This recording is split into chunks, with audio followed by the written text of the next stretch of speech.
Hello friends, welcome to my channel. और आपने channel को सब्सक्राइब नहीं किया तो सब्सक्राइब कीजिए, ज़रूर कीजिए। आज जो टॉपिक है या आज का जो इशू है उसके बारे में, मतलब ये वीडियो किसी एग्ज़ाम बेस्ड और ये वो कुछ नहीं है। ये वीडियो बिल्कुल एक नॉर्मल वीडियो है, इनफॉर्मल वीडियो कह सकते हैं, या एक चिंताजनक जो चीज़ें होती है उसके भी मार्क करते हुए ये वीडियो है। अभी आपके सामने स्क्रीन पर जो जो आप ट्विटर पर ट्रेंडिंग फर्स्ट हो रहा है उसकी हम बात कर रहे हैं। Speak up for SSC railway students, ये बिल्कुल अभी धूम मचाए हुए ये हैशटैग। और जितने भी लोग हैं, जितने भी कैंडिडेट्स हैं, सभी लोग जो है कि ट्विटर पर, फेसबुक पर, एवरीवेयर जो है कि इसको लेकर एक बहुत ही बड़ी जो है कि बाढ़ सी आई हुई है इस ट्रेंड्स को लेकर। और इस ट्रेंड्स के बारे में ज़्यादा क्या कहा जा सकता है, आपको पता ही है स्थिति एग्जामिनेशन की क्या स्थिति है। और इस बीच एग्जामिनेशन के बीच में जिस तरह से कोरोना की एंट्री होती है और फिर उसके बाद सारी चीज़ें बदल जाती हैं। सभी कुछ जो जो कुछ प्लान्ड वे में चल रहा होता है या नहीं भी चल रहा होता है, उन सब पर एक तरह से पर्दा जो है कि डल जाता है। बात बस उन्हीं एग्ज़ाम्स की, इम्तिहानों की, जिसके लिए आप हमेशा दिन रात मेहनत करते हैं, परीक्षाओं के बारे में सोचते हैं, एक सफलता जो आपके जीवन को बदलती है उसके बारे में सोचते हैं। और ना जाने कितने सपने हर लोग अपने मन में सजा के रखते हैं कि एग्ज़ाम्स को क्लियर करने के बाद जो मुझे नौकरी मिलेगी, उससे हमारा घर चलेगा, जीवन यापन होगा, एक अच्छी ज़िंदगी हम एक्सपेक्ट करते हैं। लेकिन हुआ क्या है, आज से कुछ एक सालों में एसएससी और रेलवे की खासकर हम इस वीडियो में थोड़ी सी आपको बात करेंगे। इस वीडियो में स्पेशली इसी दो टॉपिक्स पर बात होगी। तो सबसे पहले हम आपका रेलवे की बात ही कर लेते हैं। फर्स्ट रेलवे की बात कर लेते हैं। रेलवे एनटीपीसी और ग्रुप डी, इसका नोटिफिकेशन लोकसभा चुनाव के आसपास आ गया था, ठीक, 2019 में। और अभी हो रहे हैं 2020 और हम लोग लगभग 2020 को क्रॉस कर चुके हैं। Almost we have cross this year. Almost हम सितंबर में आ चुके हैं आज। आज unfortunately this is the first of the सितंबर।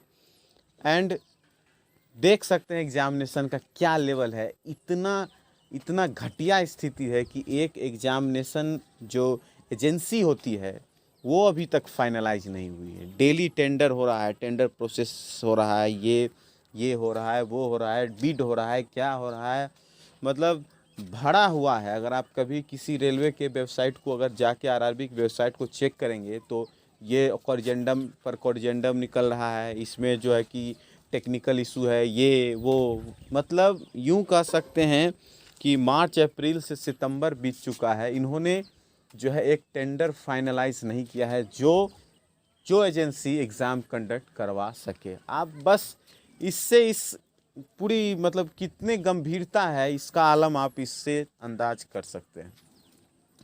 उसके बाद ये एग्ज़ाम्स को अभी होने में काफ़ी कितनी वक्त लगेगी उसके बारे में भी आपको थोड़ा बता दें। आपको पता है कि इसमें पूरा जो होता है वो आपका पीटी होता है, उसके बाद फिर आपका मेंस होगा, सीबीटी 1, सीबीटी 2, फिर उसके बाद हो सकता है तो बहुत सारे स्टेजेस होते हैं अन्य अन्य पोस्टों के लिए। किसी में आपको टाइपिंग देने पड़ सकते हैं, किसी में आपको जो है कि साइको वगैरह होता है, सब पोस्ट का अलग अलग। मतलब ऑलमोस्ट ये एग्ज़ाम से 3 स्टेजेस में है। और आप समझ सकते हैं 3 स्टेजेस में एग्ज़ाम होने का मतलब कि ये और कितना लंबा खींचेगा या कितना लंबा खींच सकता है, आप बस अनुमान लगा सकते हैं। और उसके बाद अभी तक पीटी या सीबीटी जो भी कह सकते हैं, कंप्यूटर बेस्ड टेस्ट, रेलवे में उसको कंप्यूटर बेस्ड टेस्ट कहते हैं, एसएससी में पीटी मेंस हुआ करता है, उसका जो कोई अभी तक अनुमान नहीं लगा हुआ है, जो कि बिल्कुल जो है अभी तक कोई अनुमान नहीं है एग्ज़ाम्स का कि कब लिया जाएगा, नहीं लिया जाएगा। जो अभी तो एग्ज़ाम्स की जो स्थिति है वो तो आप भली भांति देख चुके हैं, कितना टाइम, कितना वक्त लग रहा है। तो इससे जो है कि समस्या जो है कि बिल्कुल जो है बदतर बिगड़ती जा रही है।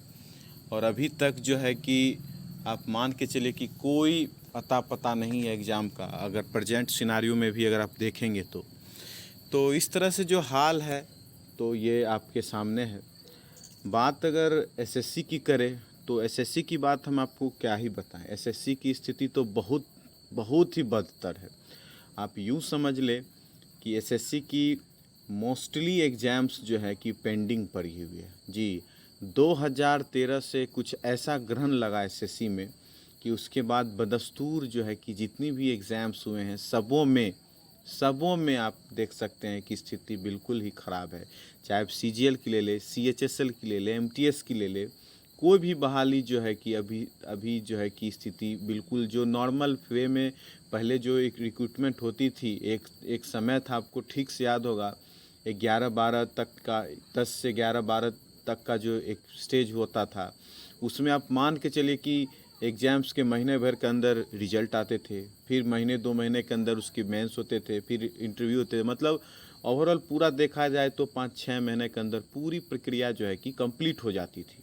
ठीक है, लेकिन अभी की स्थिति बिल्कुल है, बहुत बदतर है। कैसे, तो मैं आपको थोड़ा सा एग्जांपल दे दूँ। सीजीएल 2017 की ज्वाइनिंग अभी तक बहुत सारे लोगों की नहीं है। हालांकि बहुत सारे लोगों की ज्वाइनिंग हो चुकी है, लेकिन बहुत सारे लोगों की ज्वाइनिंग अभी भी जो है कि पेंडिंग पड़ी हुई है। और उसके बाद अगर बात करेंगे सीजीएल 2018 की, तो आपको पता ही है। उसके बाद सीएचएसएल, उसकी भी स्थिति आप ठीक तरह से जान रहे हैं। एमटीएस, उसकी भी हालत खस्ता है। अभी तक जो है कि पेपर 2 के एग्ज़ाम हुए काफ़ी दिन बीत चुके हैं, लेकिन फाइनल रिजल्ट अब तक नहीं आया है। कि कितना टाइम लगता है इनको कॉपी चेक करने में, और पता नहीं कितना वक्त लगेगा, कुछ मतलब क्लियर नहीं है। तो इस तरह से जो है कि स्थिति बिल्कुल बदतर स्थिति आप कह सकते हैं। लेकिन इसी बीच, इन समस्याओं के बीच, जब से कोरोना की एंट्री हुई है, उसके बाद तो बस रीजन के नाम पर तो यही चलता है कि भाई ड्यू टू कोविड में इसके कारण जो है कि सभी कुछ पेंडिंग हो गया है, सभी कुछ जो है कि आपका रुक गया है, उसके हिसाब से लॉकडाउन चल रहा है, ये नहीं हो सकता है, वो नहीं हो सकता है। तमाम तरह की जो है कि एक कोरोना के नाम पर जो है कि काफ़ी अच्छी तरह से जो है कि चीज़ों को समेटा जा रहा है। और इसके बाद आप इस स्तर से भी चीज़ों को देख सकते हैं कि किस तरह से समस्याएं जो है कि पूरी तरह से हर तरफ जो है कि विद्यार्थियों के लिए, स्टूडेंट्स के लिए काफ़ी भारी पड़ रही है। अभी देखिए, नीट जेईई एग्ज़ाम्स की अगर बात करेंगे तो नीट जेईई एग्ज़ाम्स में अभी इतनी अड़चन होने के बाद, इतनी तरह की तमाम समस्याओं के बाद भी इस एग्ज़ाम को कंडक्ट करवा लिया गया। बहुत सारे उसमें पॉलिटिकल एंगल भी आए, लोग सुप्रीम कोर्ट चले गए कि किसी तरह एग्ज़ाम को टाला जाए, लेकिन उस सब के बावजूद भी तत्परता इतनी दिखी कि इन्होंने एग्ज़ाम लेना उचित समझा, और आज से 1 सितंबर से जेईई की एग्ज़ाम भी शुरू। तो इस सिस्टम को थोड़ा सा तो नहीं, कुछ हद तक, ज़्यादा हद तक इसको बदलने की ज़रूरत है। लेकिन सवाल है कि इसको चेंज करेगा कौन और चेंज होगा कैसे। तो ये सिर्फ़ और सिर्फ हम आप कर सकते हैं। इसमें किसी और का कोई दूर दूर तक साथ नहीं होगा। जब तक हम लोग एक साथ इकट्ठे नहीं होंगे, यूनाइट नहीं होंगे, तब तक जो है कि इस पर कुछ नहीं होने वाला है। तो आप देख सकते हैं वर्ल्ड वाइड ट्रेंडिंग जो है, अभी मैं चेक कर रहा था, वर्ल्ड वाइड ट्रेंडिंग चल रहा है आपका SSC, speak up for SSC railway students के लिए। तो स्थिति ये है, अब आपको तय करना है कितनी बदतर स्थिति से ये दोनों एग्ज़ाम्स जो है कि गुजर रही है। इसमें किसी को न सोचने की ज़रूरत है, न बोलने की ज़रूरत है। और इतना भी मुझे बोलने की ज़रूरत है, जो स्टूडेंट आप ऑलरेडी हैं उनको इस सभी चीज़ की अच्छी से जानकारी है, बिल्कुल इसमें किसी को बतानी है। लेकिन इसके बाद भी जो सरकार है, जो व्यवस्था है, वो उसमें जो है कि स्टूडेंट्स की कोई नहीं सुनने वाला है, एकदम डिट्टो कोई नहीं सुनने वाला है। जब से खासकर कोरोना की एंट्री हुई तब से तो बात ही खत्म।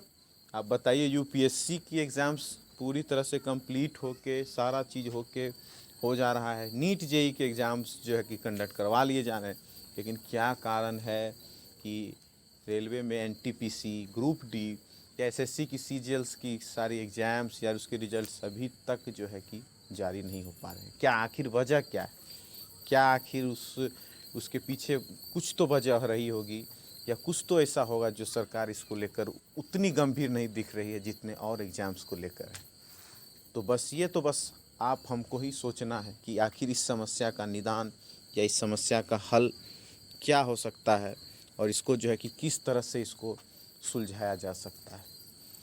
ये मुहिम के नाम, ये मुहिम इतने भर ना हो रह जाए कि बस ये ट्रेंडिंग में चला गया और तो कुछ हो गया, ये वो हल्ला हो गया, र्यूमर उड़ गया, पैनिक हो गया, वैसा कुछ नहीं। ये चीज़ आपको यहाँ तक ही नहीं, इसको एकदम आगे तक ले जाना है।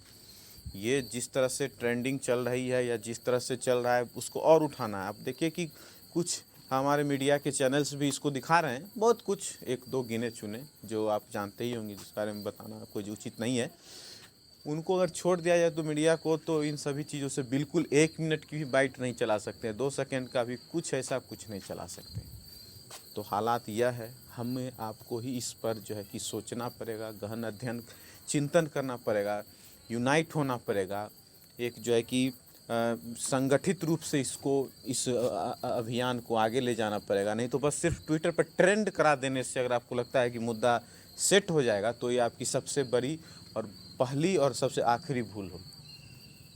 तो ये स्पेशल जो चल रहा है उसके रिगार्डिंग ही ये बस वीडियो था। काफ़ी ज़ोर शोर से सभी लोग इस पर अपना जो है कि थोड़ा बहुत व्यू दे रहे हैं, थोड़ा बहुत अपना इसको हैशटैग को और बढ़ा रहे हैं। तो उसके ही सपोर्ट में मैंने भी इसको जस्ट एक इनफॉर्मल और बस एक सपोर्टिव वीडियो आप लोग के सामने रखा है। बस आप लोग को सोचना है कि आप सोचिए किस तरह से हालात बदतर होते जा रहे हैं, बिगड़ते जा रहे हैं, बदस्तूर अनदेखी होते जा रही है।